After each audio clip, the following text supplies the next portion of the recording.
issue that I wanted to ask you about is a number of years ago, working across the aisle, frankly, and with the administration, we changed the Violence Against Women Act to extend more authority to tribes to deal with what's an epidemic of domestic violence and violence against women in general. Obviously, authority isn't capacity.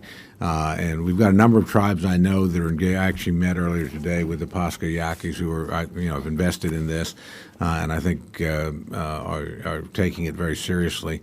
Can you, number one, tell us how the pilot projects are proceeding, where you're pleased, any concerns you have?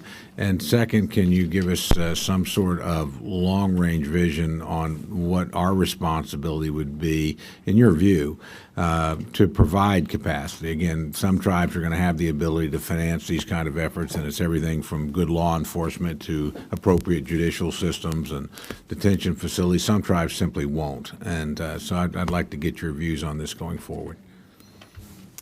Well, let me start by saying thank you for your advocacy for this, and I appreciate former Attorney General Holder for his commitment in the Department of Justice, included in reauthorization. How are the pilot projects going? I'd say it's frustratingly slow.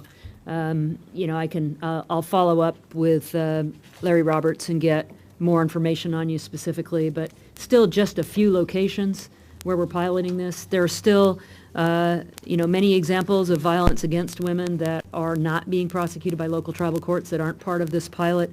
And I think we have work to do in terms of educating local law enforcement on the very real risks that that women and children, frankly, are facing in Indian country from non-Indian predators that really are not being held to account. So I think we have a long way to go. I think in terms of the long-range vision, we need greater capacity in tribal courts than we have.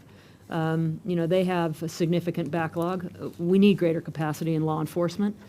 We have, as you know, run pilots for law enforcement, actually leaning into a number of different law enforcement agencies, the U.S. Park Police, National Park Service, Fish and Wildlife Service, other law enforcement entities, to beef up enforcement on reservations across the whole spectrum of criminal justice, and it's had a profound impact on reducing crime.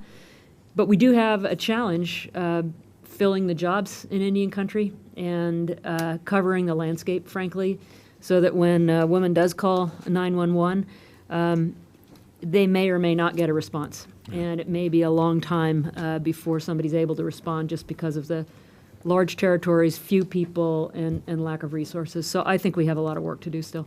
Thank you. Well, one additional question, if I may, not related, but in Indian country.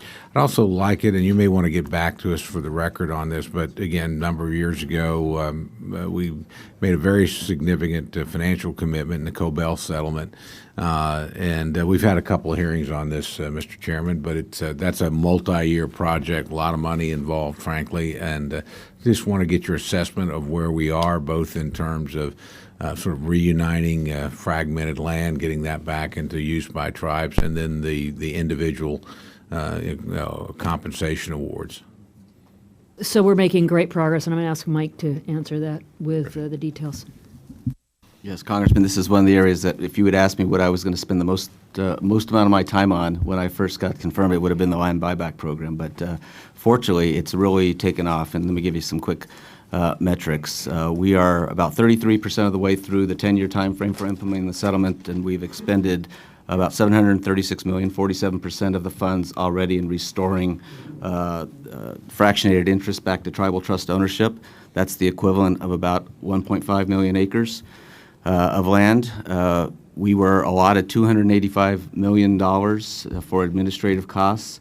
Even though we've expended 47% of the funds, we've only expended 15% of the administrative costs. So our goal is at the end to be able to take some of that administrative money and put it back into restoring even more lands over time. So we've made offers at about 33% of the 40 most fractionated locations. We've selected 42 locations for implementation through 2017. And the reason I've got to get out of here at 3:30 is we're having a listening session in Albuquerque tomorrow to really take input, and in a couple weeks, tribes are going to finalize their input on how we plan out the balance of the program through the remaining 10 years. And hopefully through that, we'll have a plan not just for the 42, but how we will either move forward to the 140 total locations out there, or move forward to a percentage and think about how we might go back to other lands that we've already made offers on.